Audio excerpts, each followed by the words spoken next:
A paz do Senhor, amados, um bom dia a todos. Espero que esteja tudo bem com você e com a sua casa. Hoje é o dia 151 da nossa leitura anual. Fique conosco.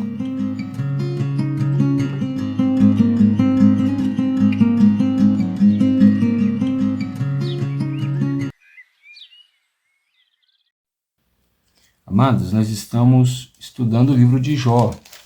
E a nossa porção diária de hoje se encontra do capítulo 12 do livro de Jó e vai até o capítulo de número 15. Amém? Se você ainda não conseguiu ler a sua porção do dia, separe um tempo, se organize no seu dia a dia, na sua rotina e faça a sua leitura. Amém? Eu creio que Deus te dará sabedoria e entendimento. Eu creio que essa mensagem pode te abençoar. Lá no capítulo 14, dos versos de número 7 até o verso de número 10, se encontra o texto devocional de hoje. Então, Jó 14, a partir do 7, diz assim: Porque há esperança para a árvore, pois, mesmo cortada, voltará a brotar, e não cessarão seus rebentos. Se as suas raízes envelhecerem na terra, e o seu tronco morrer no chão, ao cheiro das águas brotará, e dará ramos como uma planta nova. Amém? Bom, amados, nós temos visto que Jó entrou num período de diálogo com os 3 amigos seus que estavam ali compartilhando da sua dor, E os 3 primeiros embates, os 3 primeiros diálogos que eles tiveram, foi da parte de Jó, questionamentos e queixas da sua dor, E um mero questionamento sobre Deus e o seu cuidado, enquanto os seus 3 amigos estão ali tentando consolar Jó, estão tentando fortalecer o ânimo de Jó. Mas parece que do capítulo 12 em diante, Jó eleva um pouco o seu nível de arrogância, por causa da dor que ele estava vivendo, por causa das aflições que ele estava enfrentando, Ele começa a atacar diretamente os seus companheiros, dizendo para eles que não era somente eles que tinham entendimento sobre Deus e a vida, que ele também tinha entendimento sobre Deus, e que tudo no mundo ensinava sobre Deus, inclusive os animais e a natureza, E depois ele chega a até falar que os amigos dele estavam zombando de Deus, estavam falando de uma maneira imprudente contra Deus. Nós percebemos que o tom da conversa sobe um pouco, Agora, é interessante que Jó vai terminar novamente um diálogo questionando Deus, dizendo que Deus está olhando para ele não como alguém que precisasse de misericórdia ou de favor, que Deus não está olhando para ele como alguém que foi um homem justo, reto e íntegro, e sim como um inimigo, como que se Deus estivesse desprezando ou castigando severamente Jó, além do que Jó precisaria. Lá no capítulo 14, ele vai chegar a trazer essa comparação do castigo de Deus, como Deus age com misericórdia com as plantas e como Deus, às vezes, a visão de Jó, falta com misericórdia para com os homens. Ele diz assim: o ser humano nascido de mulher vive breve tempo, cheio de inquietações. Nasce como a flor e murcha, foge como a sombra e não permanece. O que ele está dizendo? Todos os homens, eles vão nascer, rapidamente vão crescer e rapidamente vão morrer, como a flor do campo. Ele chega a dizer mais, ele diz que os dias do homem estão contados e Deus sabe qual é o fim desses dias, porque ele mesmo determinou o fim de todos os homens. E isso é uma verdade, É o Senhor quem sabe quantos dias nós temos sobre a face da terra, quantos deles serão bons e quantos deles serão maus. Mas isso não significa que Deus tem faltado com misericórdia e com amor para conosco. E ele chega a dizer que quando Deus olha para uma planta, ele diz: mas há esperança para a árvore, ainda que ela seja cortada. Então ele está dizendo: olha, o meu caso não tem esperança, porque Deus não quer ter misericórdia de mim. Mas se uma árvore passar pelo mesmo sofrimento que eu estou passando, se ela for cortada, se o seu tronco for cortado, se a sua raiz, né, for envelhecida na terra, para ela existe esperança, certo? E ele chega a dizer mais, que essa árvore, mesmo que cortada, ela tem grandes probabilidades de voltar a dar frutos, né? Ela tem grandes probabilidades de, ao cheiro das águas, ou seja, ao vapor, né? A umidade que sobe à beira dos rios, ela tem probabilidade de dar novos ramos e se tornar uma planta nova. Mas para ele, que era homem, não tinha esperança.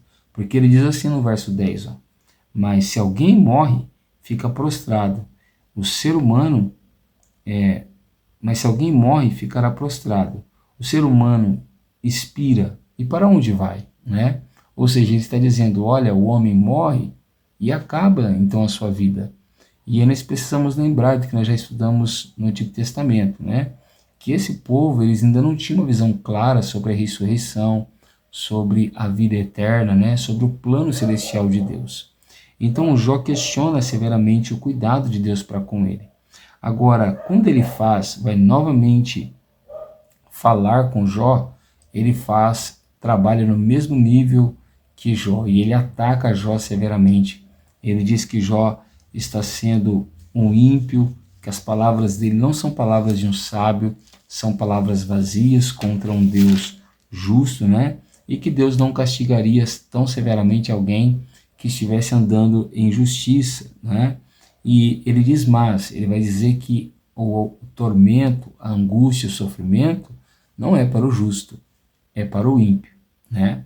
Nesse ponto da conversa, nós vamos começar a ver daqui para frente que os amigos de Jó, eles começam a fazer uma análise, né, do propósito de Deus e do sofrimento de Jó.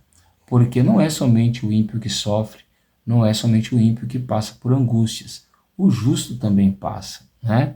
Porém, o Senhor o livra das suas angústias. Amém? Bom, mas o que nós podemos tirar de bom para nós hoje? A resposta é bem simples. Jesus disse que ele cuida dos animais e que ele cuida das plantas. Ele disse que ele cuida dos pardais, que os pardais não trabalham, mas não falta alimento para eles. Ele diz que os lírios do campo não tecem, e nem por isso eles andam mal vestidos, e nem Salomão se vestiu como eles. Se nós pensarmos dessa maneira, a analogia que Jó fez sobre a árvore e a esperança que existe para ela no meio da sua dor, também cabe para nós, né? Então, ou seja, ainda que nós venhamos ser destruídos, ainda que nós venhamos passar por dias difíceis, ainda que nós venhamos perder visivelmente toda a nossa esperança, seja por uma enfermidade, um desemprego, um problema familiar, né? Seja por um desânimo espiritual, um abatimento, uma mágoa, né? Independente do sofrimento que você estiver enfrentando, a palavra de Deus nos dá esperança, porque se Deus renova a força e a vida de uma árvore, de uma planta, que tem muito menos valor do que nós, o que dirá da nossa própria vida? O mesmo Deus que renova as árvores também tem poder para renovar a nossa vida.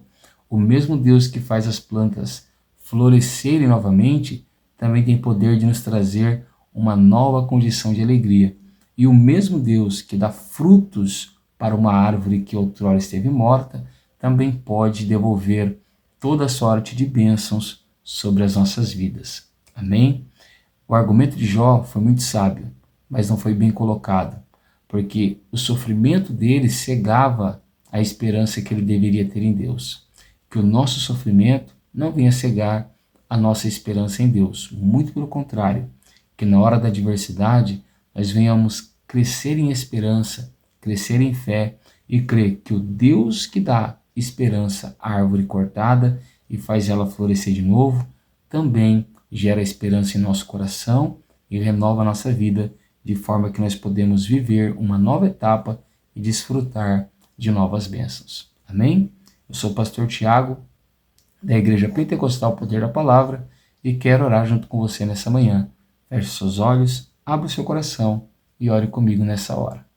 Senhor nosso Deus e nosso Pai, nessa manhã, Senhor, nós te damos graças, te louvamos, te bendizemos e te glorificamos, por tudo que o Senhor tem sido e por tudo que o Senhor é em nossa vida. Perdoa os nossos pecados, as nossas falhas e as nossas iniquidades. E nos ajuda, Senhor, ó Pai, nesse momento.